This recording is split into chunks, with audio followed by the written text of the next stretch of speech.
Hello everyone, I hope you all are fine at your home. So बच्चों, जो last video था उस last video में हम डिस्कस कर रहे थे लॉज ऑफ केमिकल कॉम्बिनेशन के बारे में।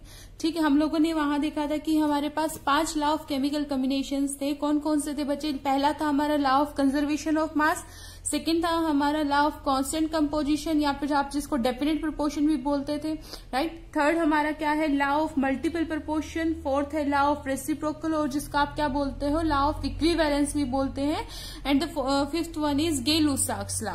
ठीक है, तो ये 5 लॉज थे, जिसमें से first and second law which is law of conservation of mass and law of definite proportion, वो हम ऑलरेडी डिस्कस कर चुके हैं। तो आज की जो वीडियो है, आज की वीडियो में हम बाकी के जो बचे हुए हैं हमारे 3 लॉज उनके बारे में डिस्कस करेंगे।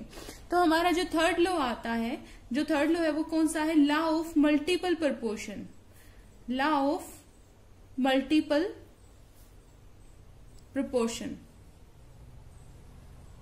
ठीक है, अब लॉ ऑफ मल्टीपल प्रोपोर्शंस क्या कहता है? देखिएगा, कहता है when two elements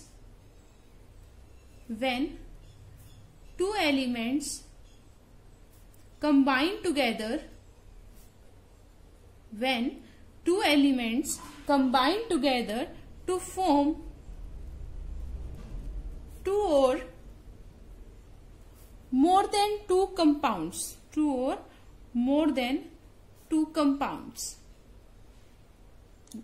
then the masses of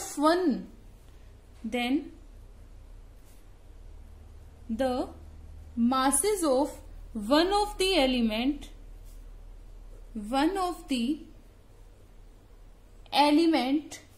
which combine with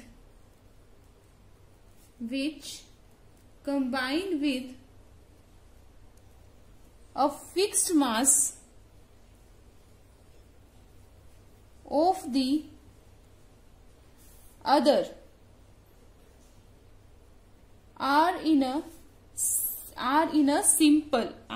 a simple whole number ratio। तो बच्चों, डेफिनेशन को एक बार थोड़ा ध्यान से देखिएगा। कहता है when two elements combine together, जब 2 एलिमेंट आपस में क्या होते हैं? कंबाइन होते हैं। टू फॉर्म, क्या बना रहे हैं? 2 और मोर देन 2 कंपाउंड्स। तो ऑफकोर्स यहाँ 2 या 2 से ज्यादा होंगे। मल्टीपल प्रोपोर्शन चल रहा है ना, तो एक की बात नहीं करेंगे। किसकी बात करेंगे? कम से कम 2 हो और 2 से ज्यादा कंपाउंड्स की बात करेंगे। So when 2 elements combine together to form 2 और मोर देन 2 कंपाउंड्स, 2 या 2 से ज्यादा कंपाउंड क्या कर रहे हैं? वो एलिमेंट्स मिलकर बना रहे हैं। Then the masses of one of the element, तो जिन एलिमेंट, देखो मान लीजिए ए और बी 2 एलिमेंट से मिलके बना है, तो कहता है the masses of one of the element, किसी एक एलिमेंट का अगर मास, ठीक है, which combine with a fixed mass of the other, कि वो जो एक एलिमेंट है जो किसी दूसरे से जुड़ा हुआ है, तो दूसरे वाले का जो मास है वो क्या कर दिया गया हो? फिक्स कर दिया गया हो। तो जिससे वो जुड़ा है उसके अलावा जो दूसरे वाला आपका एलिमेंट होगा वो उसके क्या होगा? सिंपल होल नंबर रेशियो में होगा। दोबारा सुनिएगा क्या कहता है? व्हेन 2 एलिमेंट, जब 2 एलिमेंट आपस में क्या हो चुके होंगे? कंबाइन हो चुके होंगे और क्या फॉर्म कर रहे हैं? एक कंपाउंड की फॉर्मेशन कर रहे हैं। ठीक है, तो कहता है the masses of one of the element, कि उनमें से किसी एक element which combine with a fixed mass of the other, जो किसी दूसरे एलिमेंट के साथ में एक फिक्स्ड मास के थ्रू जुड़ा है। मान लीजिए यहाँ पर ए है, वो जो बी के साथ जुड़ा हुआ है, तो ए का जो मास है वो क्या है? फिक्स्ड है। चाहे वो जो ए है बी के साथ में कोई दूसरा कंपाउंड बनाता हो, तो ए बी है और ए बी 2 है, तो ए का जो मास है वो क्या रहेगा? फिक्स रहेगा। तो यहाँ पर जो बी का जो मास होगा वो आपस में क्या होगा? जो इनका रेशियो होगा वो किस में होगा?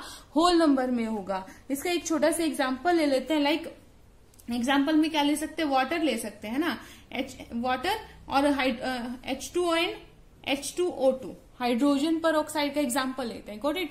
तो यहां पर मेरे पास मैंने कंपाउंड बनाया है ना, क्या कहते हैं? व्हेन 2 एलिमेंट कंबाइंड एलिमेंट कौन से मेरे पास? Hydrogen and oxygen combined together to form more than 2 compound. तो चलो हमने क्या बना लिया? 2 कंपाउंड बना लिए इस हाइड्रोजन और ऑक्सीजन से। Then the masses of one of the element, तो इनमें से किसी एक एलिमेंट का मास क्या है? फिक्स्ड है, जो किसी दूसरे से जुड़ा हुआ है। तो यहाँ पर मास देखिए किसका फिक्स्ड है? हाइड्रोजन का, H2 इसका कितना है? 2 ग्राम। इसका कितना है? 2 ग्राम। तो यहाँ पर हाइड्रोजन का मास क्या हो गया, फिक्स हो गया। अगर मैं ऑक्सीजन की बात करूं तो यहाँ बच्चे ऑक्सीजन का मास कितना है 16 और यहाँ O2 है तो ऑक्सीजन का मास कितना है 32। तो क्या है, जिससे दूसरे एलिमेंट से ये जुड़ा हुआ है, तो जो दूसरे एलिमेंट का जो मास है वो क्या है, सिंपल होल नंबर। तो यहाँ पर क्या आया 16 और 32, तो इनका जो आपस में रेशियो आएगा वो क्या आ जाएगा 1:2।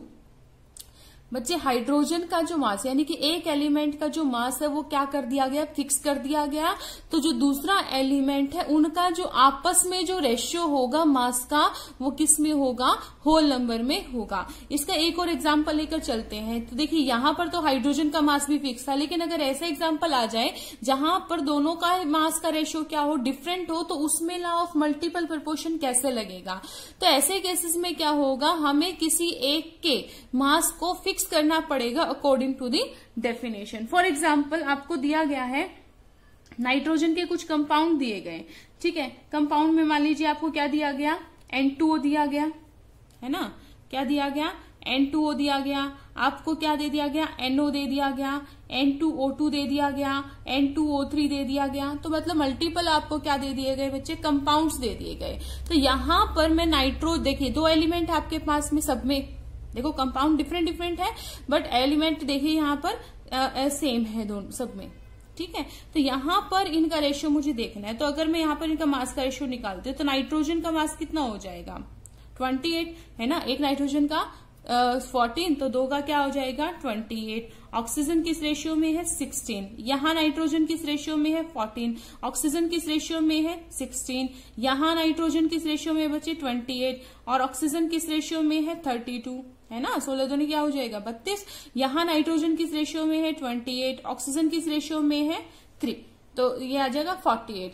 तो डेफिनेशन में तो ये कहा था ना कि किसी एक का मास क्या होना चाहिए, फिक्स्ड होना चाहिए। बट यहाँ पर देखिए सभी कंपाउंड के अंदर नाइट्रोजन कहीं ना कहीं तो सेम नजर आ रहा है, बट इस केस में क्या है, नाइट्रोजन का मास क्या कर रहा है, वेरी कर रहा है। तो इसके लिए मुझे क्या करना पड़ेगा, पहले नाइट्रोजन के मास को इनके इक्वल करना पड़ेगा, मतलब किसी एक एलिमेंट के मास को फिक्स करना है। तो किसका इजी रहेगा, नाइट्रोजन का इजी रहेगा। तो मैं क्या कर दूंगी, इस कंपाउंड को 2 से मल्टीप्लाई करा दूंगी, ठीक है, नाइट्रोजन को भी और ऑक्सीजन को भी। तो ये क्या बन जाएगा 28:32, 28:32। तो अब देखिए यहाँ पर नाइट्रोजन का अब जो रेशियो रहेगा वो क्या हो गया बच्चे, सेम हो गया, ठीक है। तो अब रेशियो किसके बीच में निकालना पड़ेगा, बाकी बची हुई ऑक्सीजन।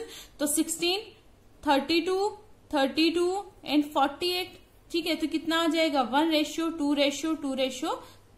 तो ये जो रेशियो निकल के आया वो किस में निकल के आया, आपका होल नंबर में निकल कर आया। तो आई होप यहाँ पर आपको ये चीज थोड़ी सी क्लियर हुई होगी। अब हम बात करते हैं इससे रिलेटेड एक न्यूमेरिकल की। न्यूमेरिकल में देखिए क्या दिया है इसने, कहता है कार्बन एंड ऑक्सीजन, ध्यान से देखना बच्चे, कहता है carbon and oxygen are known to form 2 compound. Carbon और ऑक्सीजन ने मिलकर 2 कंपाउंड की फॉर्मेशन की है, ठीक है। The carbon content in one of the compound is 42.9%। देखिए कार्बन और ऑक्सीजन ने मिलकर क्या बनाए, 2 कंपाउंड बनाए। मैं बात करती हूँ कंपाउंड नंबर 1 की। कंपाउंड कौन सा है 1 की। तो कहता है the in the first compound the carbon content in one of these is 42.9%। तो इसमें जो मास कार्बन का या फिर परसेंटेज की मैं बात करती हूँ तो 100 का, देखिए परसेंटेज कितनी है 42.9%। अब बात किसके अकॉर्डिंग करेंगे हम लोग, ग्राम के अकॉर्डिंग। तो 100 में से कितने ग्राम हो जाएगा 42.9 ग्राम ही हो जाएगा। तो यहाँ पर मैं लिख सकती हूँ that is mass of carbon in compound first, mass of the carbon will be 42.9 gram, while in the other it is 27.3%। तो अब कहता है इन सेकेंड कंपाउंड क्या आ जाएगा, compound number second. Compound number second में क्या कहता है, मास ऑफ कार्बन कितना दिया बच्चों 27.3%। तो 100 का 27.3% ग्राम कितना हो जाएगा, इतना ही हो जाएगा 27.3 gram. Okay, show that the data are agreement with the law of multiple proportion, कि ये जो आपको डाटा दिया हुआ है ये मल्टीपल प्रोपोर्शन को फॉलो करता है, ये आपको बताना है। अब कंपाउंड देखिए किस चीज का है, कार्बन एंड ऑक्सीजन से मिलके बना हुआ है। तो अब अगर कार्बन का मास इतना है और आप 100 में से यानी कि परसेंटेज की बात करें तो ऑफकोर्स 100 में से बात कर रहे हैं, तो बाकी इतना अगर कार्बन का है तो बाकी बचा हुआ किसका हो जाएगा, ऑक्सीजन का। तो यहाँ पे हम लिख सकते हैं that is mass of oxygen. Mass of oxygen कितना हो जाएगा, 100 माइनस 42.9 माइनस में 42.9 क्या हो जाएगा 60, इसको माइनस करेंगे हम लोग कितना आ जाएगा 57.1 आ जाएगा, है ना। यहां से क्या आ जाएगा 1 और यहां से क्या आ जाएगा, टोटल हमारा 57.1 बच जाएगा। इतने ग्राम क्या आ गई आपकी ऑक्सीजन आ गई कंपाउंड नंबर 1 में। अब बात करते हैं सेकेंड कंपाउंड में। तो यहां पर जो मास ऑफ ऑक्सीजन होगा बच्चे वो क्या हो जाएगा 100 माइनस 27.3, तो ये कितना आ जाएगा आपके पास में 72.7 ग्राम। माइनस करेंगे ये क्या आ जाएगा आपका ऑक्सीजन का अमाउंट आ जाएगा। तो अब जाएंगे बच्चे वापस डेफिनेशन पे। तो डेफिनेशन ने क्या कहा था कि किसी एक का जो एलिमेंट का जो मास है वो क्या होना चाहिए, फिक्स होना चाहिए, है ना। किसी एक का जो मास है वो क्या होना चाहिए, फिक्स होना चाहिए। तो किसका मास फिक्स करें और किसका रेशियो निकालें, ठीक है। तो हम किसी एक के मास को क्या कर देते हैं, फिक्स कर देते हैं, ठीक है। तो किसका मान लीजिए हम करते हैं ऑक्सीजन का मास फिक्स कर देते हैं, ठीक है। तो क्या कह सकते हैं कि फर्स्ट कंपाउंड में देखिए ऑक्सीजन कितनी है 50, किसी का भी कर सकते हैं आप, कुछ फर्क नहीं पड़ता। तो ऑक्सीजन का यहाँ पर मास कितना है 57.1 ग्राम, ठीक है। तो और कार्बन का क्या है फर्स्ट वाले में 42.9 ग्राम। तो क्या मैं यहाँ पर ऐसे लिख सकती हूँ from compound 1 that is 7.1 gram of oxygen combines with कितने ग्राम ऑफ कार्बन से 42.9 ग्राम ऑफ कार्बन से, ठीक है। अब कितना ऑक्सीजन ले ले, 1 ग्राम के लिए क्या हो जाएगा 1 ग्राम of oxygen combines with 42.9 upon में 57.1, ठीक है, इतने ग्राम। ऐसे ही दूसरे केस में करेंगे तो क्या कहता है कि ऑक्सीजन कितना है मेरे पास इतना। तो सेकंड केस, ये था मेरा फर्स्ट केस। सेकंड केस में क्या कहता है बच्चों, सेकंड केस में कहता है 72.7 ग्राम 72.7 ग्राम ऑफ ऑक्सीजन कंबाइंस विद कितने ग्राम कार्बन के साथ कंबाइन हुई है 27.3 ग्राम के साथ में। तो 1 ग्राम ऑफ ऑक्सीजन कंबाइन कितने के साथ में होएगी 27.3 अपॉन में 72.7। तो अगर मैं इन दोनों इक्वेशन को अभी देखूं तो इन दोनों इक्वेशन से क्या देखने को मिला कि इसमें भी मैंने ऑक्सीजन को 1 ग्राम कर दिया है कि 1 ग्राम ऑक्सीजन इतना कार्बन कंटेन करती है, 1 ग्राम ऑक्सीजन इतना कार्बन कंटेन करती है। तो यहां पर भी तो ऐसे ही था, यहां पर क्या था कि 2 ग्राम हाइड्रोजन इतने ग्राम ऑक्सीजन कंटेन करती है वाटर मॉलिक्यूल में, 2 ग्राम हाइड्रोजन इतने ग्राम ऑक्सीजन कंटेन करती है। यहीं पे ऐसे था 28 ग्राम कितना था इतने ऑक्सीजन, यहाँ 28 कितना था इतने ऑक्सीजन। तो यहां पर भी यही है 1 ग्राम ऑफ ऑक्सीजन कितना कार्बन कंटेन करती है इतना, 1 ग्राम ऑफ ऑक्सीजन कितना कार्बन कंटेन करती है इतना। तो जब मैं इनको सिंप्लीफाई करती हूँ फर्स्ट वाले केस में तो जो वैल्यू निकल के आती है बच्चे वो आते हैं 0.75 ग्राम, और इसको सिंप्लीफाई करती हूँ तो जो वैल्यू आती है वो कितनी आती है मेरे पास में 0.375 ग्राम। तो इसके बाद हमारा काम क्या था कि अगर एक का मास फिक्स कर दिया गया, जब हमने एक के जो मास को फिक्स कर दिया था तो बाकी जो दूसरा एलिमेंट था उनका आपस में रेशियो कैसा आना चाहिए, होल नंबर में आना चाहिए। तो दूसरा क्या बचा था कार्बन, क्योंकि ऑक्सीजन को तो मैंने क्या कर दिया 1 ग्राम कर दिया, बचा क्या है कार्बन। तो कार्बन का आपस में रेशियो निकालना है। तो पहले वाले केस में कार्बन का कितना आई थी वैल्यू 0.75, इसका रेशियो किससे निकालेंगे इससे, तो 0.375। तो आपको पता ही है 37 दूनी 74, तो ये कट जाएगा एग्जैक्टली 2 से। तो जो इनका रेशियो आएगा वो क्या आ जाएगा 2:1। तो ये क्या निकल के आया, एक सिंपल होल नंबर रेशियो निकल के आया। और यही क्या है आपका लॉ ऑफ मल्टीपल प्रोपोर्शन। तो ये हो सकता है कि किसी केस में आपको एक का मास ऑलरेडी फिक्स करके दे दिया जाए, और अगर फिक्स नहीं कर रखा है तो आपको वहां पर किसी एक एलिमेंट के मास को पहले फिक्स कराना पड़ेगा। और उसको फिक्स कैसे कराएंगे? उसको 1 ग्राम के अकॉर्डिंग लेके। ठीक है, तो ये था आपका लॉ ऑफ मल्टीपल प्रोपोर्शन। अब हम बात करेंगे हमारे 4th लॉ के बारे में, विच इज लॉ ऑफ रेसिप्रोकल। तो ये क्या है हमारा? लॉ ऑफ रेसिप्रोकल प्रोपोर्शंस, और इसको और क्या बोलते हैं बच्चे? Law of equivalence, law of equivalence proportions. ठीक है, तो इस लॉ के बारे में क्या है हम बात करेंगे। तो पहले जाते हैं डेफिनेशन पे। तो डेफिनेशन में कहता है when two different elements combine separately with the same weight of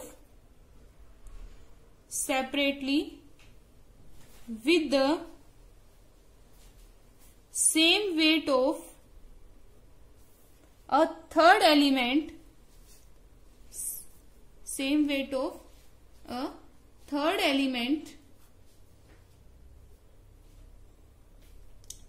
ठीक है, the ratio in which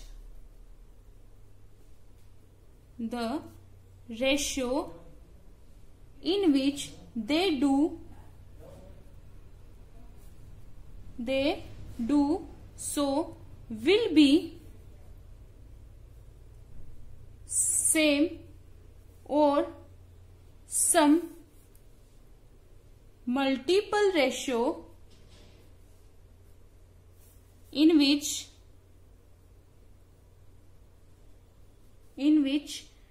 they combine with each other। क्या कहता है बच्चों? ध्यान से देखना। कहता है when two different element, जब 2 डिफरेंट एलिमेंट क्या होते हैं? कंबाइन होते हैं सेपरेटली, मतलब अलग से, with the same weight of a third element, the ratio, यानी कि 2 एलिमेंट है, ठीक है, वो जो 2 एलिमेंट है वो किसी थर्ड एलिमेंट से क्या हो रहे हैं बच्चे? कंबाइन हो रहे हैं।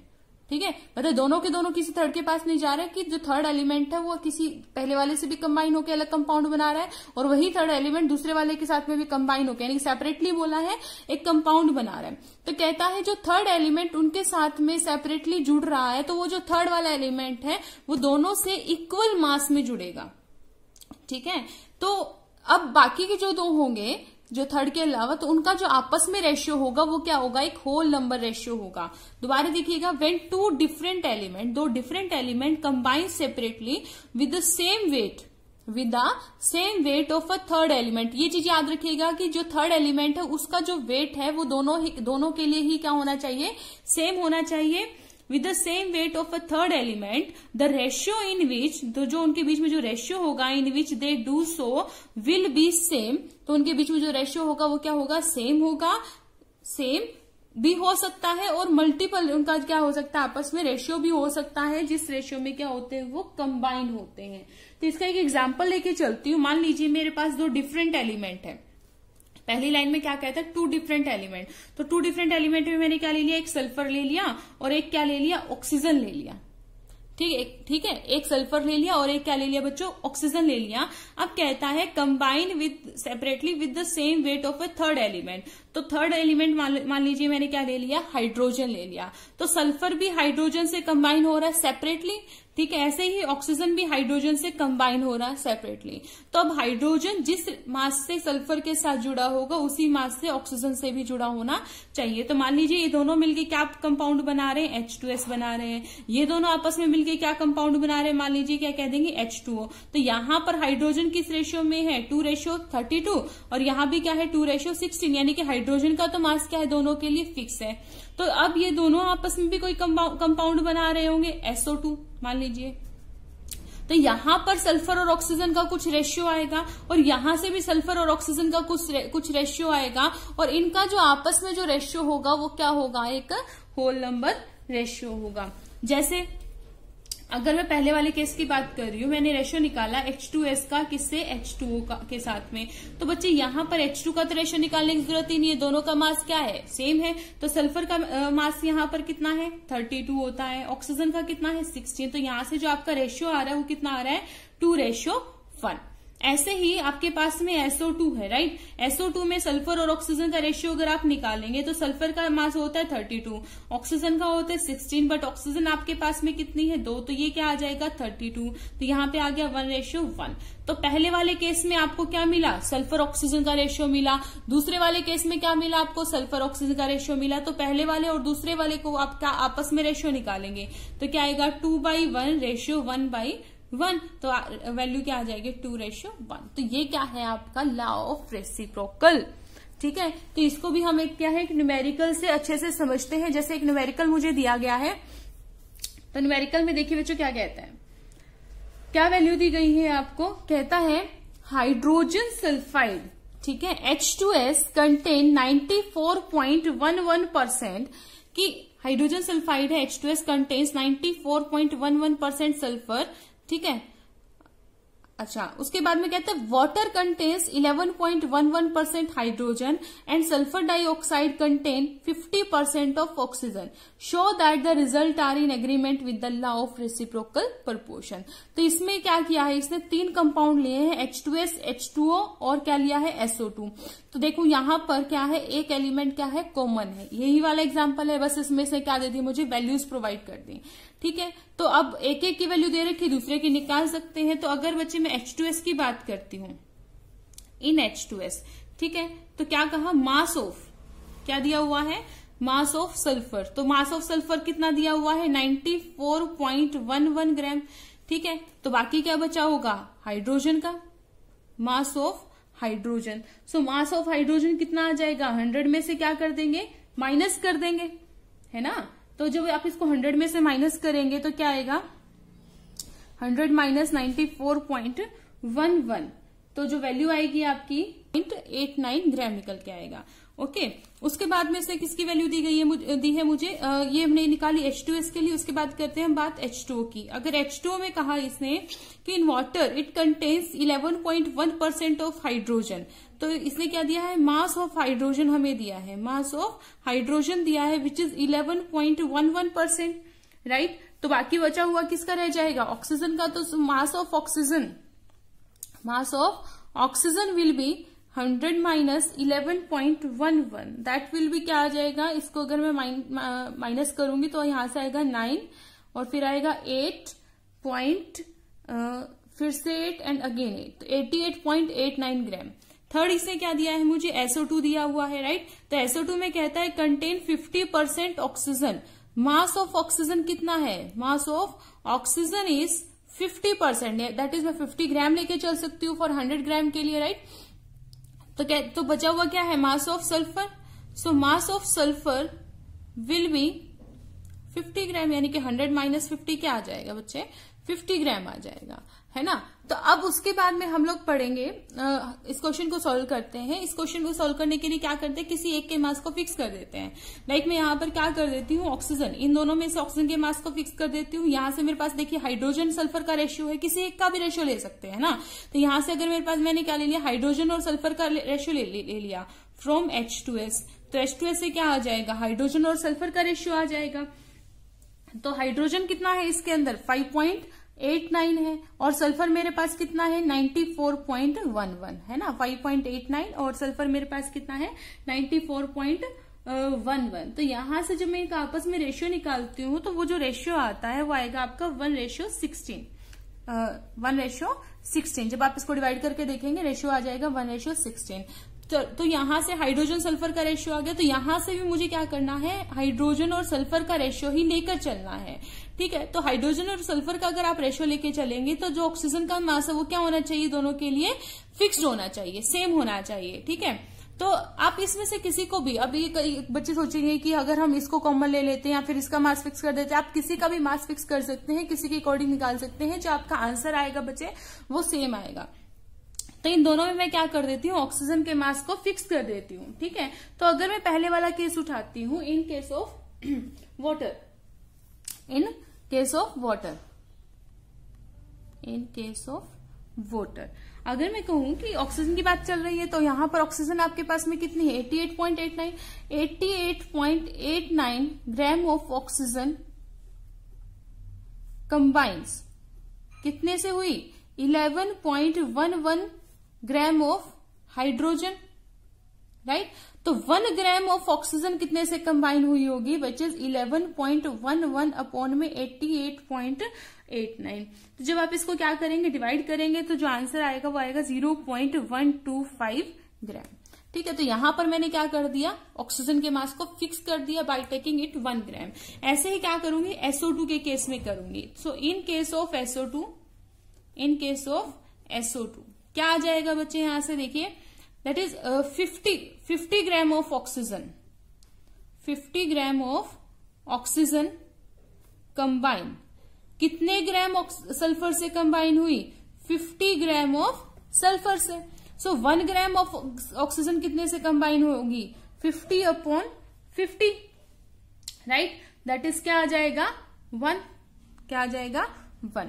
तो यहां पर पहला रेशियो तो मेरे पास आ गया, किसका, हाइड्रोजन और सल्फर का 1:16। अब ऑक्सीजन का रेशियो क्या हो गया, फिक्स हो गया, तो बचा क्या, वाटर में हाइड्रोजन कितना था आपका, 0.125।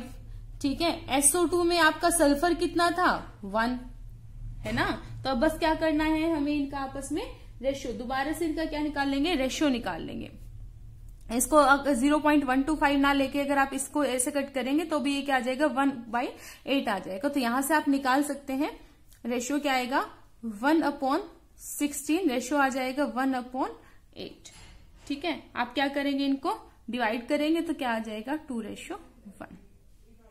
ठीक है, सॉरी 1:2, ये इधर जाएगा तो कट जाएगा, तो क्या आ जाएगा, 1:2। तो ये भी जो है आपका क्वेश्चन बच्चे कैसा आया, आपका जो आंसर आया वो किसमें आया, सिंपल होल नंबर में ये रेशियो आपका निकल कर आया है। तो क्वेश्चन जो है बहुत सिंपल है, आपको 2 सेपरेट एलिमेंट्स मिलेंगे, किसी एक एलिमेंट से वो क्या होगा, कंबाइन होगा, उनका वो जो मास होगा उसका दोनों एलिमेंट के साथ में क्या होगा, फिक्स्ड होगा। अगर वो किसी केस में फिक्स नहीं है तो उसका फिक्स मास हमें क्या कराना पड़ेगा, फिक्स कराना पड़ेगा। ठीक है, तो अगर आपको क्वेश्चन समझ में नहीं आया तो मैं एक और न्यूमेरिकल है इसी से रिलेटेड, वो दूसरा न्यूमेरिकल और करके देख लेते हैं। तो देखिए, थर्ड न्यूमेरिकल है, कहता है water contains 88.90% oxygen and 11.10 hydrogen. सही बात है, ठीक है, यानी कि यहाँ पे इसमें वाटर में हाइड्रोजन और ऑक्सीजन दोनों की वैल्यू दे दी, अब हमें माइनस करने की जरूरत नहीं है।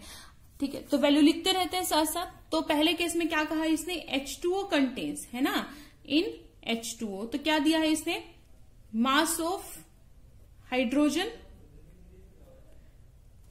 ठीक है, कंटेन्स इतने ऑक्सीजन और 11.10 हाइड्रोजन, तो 11.10 ग्राम हाइड्रोजन दे दिया, और मास ऑफ ऑक्सीजन कितना दिया बच्चे, मास ऑफ ऑक्सीजन दिया है इसने 88.90 ग्राम। सेकेंड केस में कहता है, देखिए, अमोनिया कंटेन्स, अमोनिया आपको पता ही क्या होता है, NH3 को, है ना, NH3 से रिप्रेजेंट करते हैं। कहता है contains 82.35% of nitrogen and 17.65% of hydrogen. तो देखिए, अमोनिया के अंदर क्या वैल्यू दी है इसने, कहता है मास ऑफ नाइट्रोजन कितना दिया है बच्चे, 82.35%, यानी कि अगर मैं 100 ग्राम के अकॉर्डिंग लेके चलूं तो इतना ग्राम हो जाएगा। ठीक है, और मास ऑफ हाइड्रोजन इसने मुझे दिया है विच इज 17.65 ग्राम। ठीक है, अब कहता है die nitrogen trioxide, that is N2O3 की बात कर रहे हैं, N2O3, ठीक है, trioxide contain 63.15% oxygen, 36.85% of nitrogen. तो इसमें नाइट्रोजन का मास कितना दिया है, मास ऑफ नाइट्रोजन कितना दिया है बच्चे? 36.85%, 36.85 हम ग्राम में लेकर चल रहे हैं, ठीक है। और मास ऑफ ऑक्सीजन कितना दिया है? Mass of oxygen will be 63.15 gram. Okay, अब क्या करना है, हमें क्वेश्चन को सॉल्व करना है। तो अब हमें ऐसे ही रेसिप्रोकल बना के चले तो किस तरीके से देखेगा ये। तो मान लीजिए मेरे पास यहाँ पर क्या है, नाइट्रोजन है, और यहाँ पर क्या है, ऑक्सीजन। तो इन दोनों ने मिलके तो क्या बनाया, N2O3 बनाया। ये दोनों कंबाइन थे हाइड्रोजन के साथ में, तो इन दोनों ने क्या बनाया, वाटर बनाया। इन दोनों ने क्या बनाया, NH3 बनाया। बट यहाँ पर किसी भी एलिमेंट का जो है वो मास क्या है, फिक्स नहीं है। तो किसी एक एलिमेंट का मास क्या कर देते हैं, फिक्स कर देते हैं। तो मान लीजिए मैं हाइड्रोजन के मास को फिक्स कर देती हूँ, 1 ग्राम लेके चलते हैं। तो हाइड्रोजन मेरा कहां पर है, H2O में है और NH3 में है, राइट। तो यहां पर मैं क्या कहूंगी that in H2O 11.10 gram of hydrogen combine कितने ग्राम ऑफ ऑक्सीजन से, 88.90 ग्राम ऑफ ऑक्सीजन से, ठीक है। तो 1 ग्राम ऑफ हाइड्रोजन कितने से कंबाइन हो जाएगी, 88.90 अपॉन में 11.10, ठीक है। जब आप इसको डिवाइड करेंगे तो क्या आ जाएगा, 8.01 ग्राम। अब हाइड्रोजन मेरे पास कहां पे है, अमोनिया में। तो इन NH3 तो हाइड्रोजन कितनी है बेटा, 17.65%। तो यहां पर क्या आ जाएगा, 17.65 ग्राम ऑफ हाइड्रोजन कंबाइन कितने नाइट्रोजन से, 82.35 ग्राम से। तो 1 ग्राम ऑफ हाइड्रोजन कितने से कंबाइन हो जाएगी, 82.35 अपॉन में 17.65 ग्राम। तो जब आप इसको सिंप्लीफाई करेंगे तो वैल्यू आ जाएगी 4.67 ग्राम, ठीक है। तो यहां पर देखिए हमारे पास वैल्यू किस किस की थी, तो नाइट्रोजन और हाइड्रोजन का रेशियो पता चल गया, ठीक है। यहां पर मुझे पता चला ऑक्सीजन का, और यहां पर मुझे किसका रेशियो पता चला, नाइट्रोजन का। नाइट्रोजन ऑक्सीजन का रेशियो मेरे पास और कहां पे है, ये वाला, ठीक है। तो वही बस यही वैल्यूज क्या है मुझे फाइंड आउट करनी है। तो यहां से जो वैल्यू आएगी, जो रेशियो आएगा, तो वैल्यू इसको मैं ऐसे लिख सकती हूँ, नाइट्रोजन टू दी रेशियो। तो ये मान लीजिए मेरे पास नाइट्रोजन है अपॉन में ऑक्सीजन, ऐसे निकाल रही। तो नाइट्रोजन ऑक्सीजन मुझे यहां से भी मिला है, तो यहां पर नाइट्रोजन मेरे पास कितना है, 4.67 अपॉन में क्या आ जाएगा, 8.01। बाकी N2 मुझे यहां से भी मिल रहा है नाइट्रोजन। इस केस में मेरे पास कितना है बच्चे, 36.85 और ऑक्सीजन मेरे पास है 63.15। रिवर्स करके भी देख सकते हैं। तो जब आप इन सबको सिंप्लीफाई करेंगे तो जो वैल्यू आएगी आपकी वो कितनी आ जाएगी, 1:1। क्योंकि देखिए ये अप्रोक्सीमेटली क्या आ जाएगा, 2 आ जाएगा, ठीक है। जब इसको इससे कैंसिल करेंगे तो क्या आ जाएगा, 2 आ जाएगा। तो 1/2 रेशियो 1/2, तो क्या आ जाएगा, कैंसिल आउट हो जाएगा। तो वैल्यू आपका जो रेशियो आएगा वो क्या आएगा, 1:1। तो आई होप आपको इस दूसरे न्यूमेरिकल से लॉ ऑफ रेसिप्रोकल क्या हो चुका होगा, क्लियर हो चुका होगा।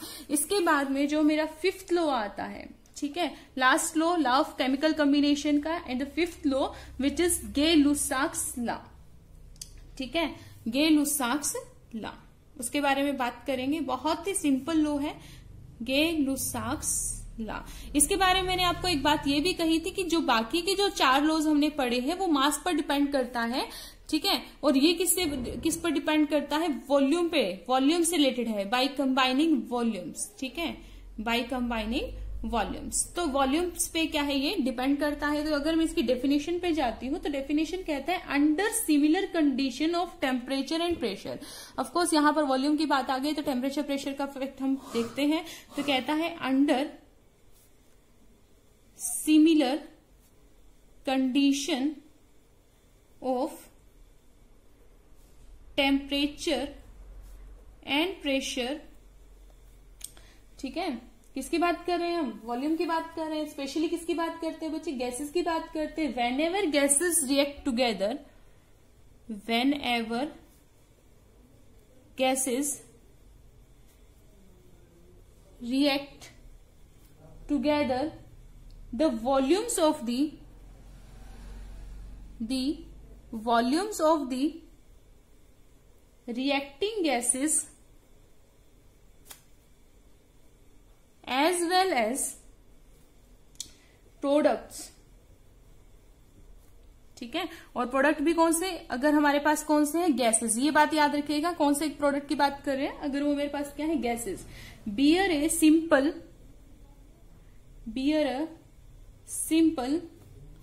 Whole number ratio, whole number ratio.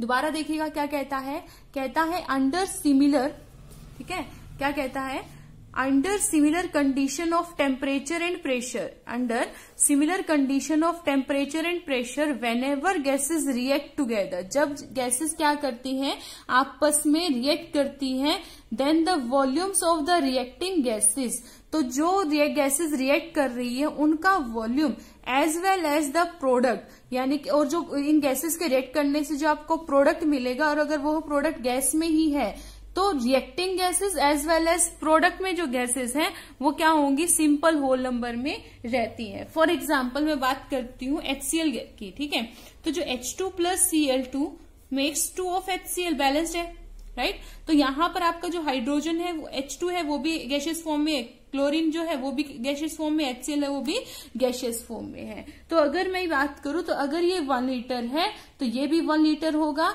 ठीक है, और ये क्या हो जाएगा आपका 2 लीटर हो जाएगी। तो जो इनका जो रेशियो होता है वो इनके स्टोइचियोमेट्री के ही इक्वल होता है, 1 litre to 2 litre. That means कि अगर आपने क्या लिया है, कोई कहे कि अगर आपने 10 लीटर H2 लिया, 10 लीटर Cl2 लिया, तो how much will you take 2 HCl, तो ये यहां से जो इनका रेशियो रहेगा वो सेम रहने वाला है। तो देखिए इस रिएक्शन के अंदर हाइड्रोजन, क्लोरीन और HCl, हाइड्रोजन, क्लोरीन और HCl, इनका रेशियो क्या है, 1:2 है। अब ये कह देता है कि आपने अगर 10 ml या 10 लीटर लगा लीजिए, 10 ml H2 लिया, 10 तो Cl और इनका रेशियो निकालना है। तो इस रिएक्शन में अगर आपने क्या लिया है, 10 ml H2 लिया है, तो Cl2 भी कितना है, इस रिएक्शन के अकॉर्डिंग 10 ml लेना पड़ेगा, और HCl कितना लेना पड़ेगा, 20 ml। तो जब आप इनका फिर से रेशियो निकालेंगे तो रेशियो क्या आ जाएगा, 1:2। ठीक है, इसी से रिलेटेड एक क्वेश्चन कर लेते हैं, इजी रहेगा समझने के लिए। कहता है when 100 ml of methane, when 100 ml of methane यानी कि CH4 Burns it produces CO2 and H2O, ठीक है। Find the volume of O2 and CO2 produce. तो कहता है, तो इसके लिए आपको क्या आनी चाहिए, पहले तो बैलेंस्ड केमिकल रिएक्शन आनी चाहिए, जो रिएक्शन है वो आपकी क्या होनी चाहिए, बैलेंस्ड होनी चाहिए, वो चीज ध्यान देने वाली है। तो क्या किया है इसने, मीथेन को बर्न किया है, दैट मीन्स CH4 प्लस में क्या आ जाएगा, O2, तो इसने क्या प्रोड्यूस किया, CO2 प्लस में H2O, CO2 प्लस में H2O। तो यहां पर आपको थोड़ा सा ध्यान देना पड़ेगा कि आपकी जो रिएक्शन है बच्चे वो बैलेंस है या नहीं है। तो देख भी लेते हैं कि कार्बन इक्वल है, हाइड्रोजन कितने हैं मेरे पास, 4 है, यहाँ हाइड्रोजन कितने हैं, 2 है, तो 2 से मल्टीप्लाई करा दिया तो 4 हो गया। ऑक्सीजन यहाँ पर मेरे पास कितने हैं, 2 है, और यहाँ पर ऑक्सीजन कितने हैं, 4 है, तो यहाँ पर इस ऑक्सीजन को भी मैंने क्या कर दिया, 4 कर दिया। तो CH4 प्लस में 2O2, 2 दूनी 4, 2 और 2 4, तो हमारी जो केमिकल रिएक्शन है वो बैलेंस हो गई। तो कहते हैं 100 ml ऑफ मीथेन को बर्न किया तो CO2, ठीक है, और H2 प्रोड्यूस किया, लेकिन ये पूछ क्या रहा है, वॉल्यूम बताइए O2 और CO2 का, O2 और CO2 का। तो यहां पर अगर मैं बात करूं तो CH4 गैशियस फॉर्म में है, O2 आपका गैशियस फॉर्म में है, CO2 आपका गैशियस फॉर्म में, लेकिन वाटर किस फॉर्म में है, लिक्विड फॉर्म में। तो इसको मैं क्या है, इंक्लूड करके नहीं चलूंगी, क्योंकि डेफिनेशन में क्या पढ़ा था, प्रोडक्ट कौन सा हो, गैसेस, उसी को क्या करेंगे, लेकर चलेंगे। तो कितने ml मीथेन बोला, अगर 100 ml मीथेन लिया तो बच्चे ऑक्सीजन कितनी हो जाएगी, 2, तो ये क्या हो जाएगा 200 ml, ठीक है। तो CO2 देखो रेशियो क्या आ रहा है, यहां से पहले रेशियो निकालते हैं, रेशियो है आपका 1:2:1, तो 100, 200 और CO2 भी क्या आ जाएगी आपकी 100 ml। तो यहां से आप क्या है, इजिली इनका वॉल्यूम आइडेंटिफाई कर सकते हैं। तो गे-लुसाक्स लॉ कुछ बहुत डिफिकल्ट लॉ नहीं है, बस आपकी जो गैसेस रिएक्ट कर रहे हैं इन रिएक्टेंट एंड प्रोडक्ट, उनके वॉल्यूम का रेशियो बताता है ये सिर्फ, ठीक है। तो यहां तक ये जो 5 लॉ थे हमारे किसके, लॉज ऑफ केमिकल कॉम्बिनेशन के, आई होप आपको ये अच्छे से समझ में आए होंगे। तो कुछ जो न्यूमेरिकल है, उन न्यूमेरिकल के थ्रू मैंने आपको जो है इन लॉज को क्लियर करने की कोशिश की है, बट आपको भी इनसे रिलेटेड न्यूमेरिकल की प्रैक्टिस करनी है, तभी ये चीज क्लियर होगी। तब तक प्रैक्टिस करते रहिएगा, अपना ध्यान रखिएगा। Thank you so much.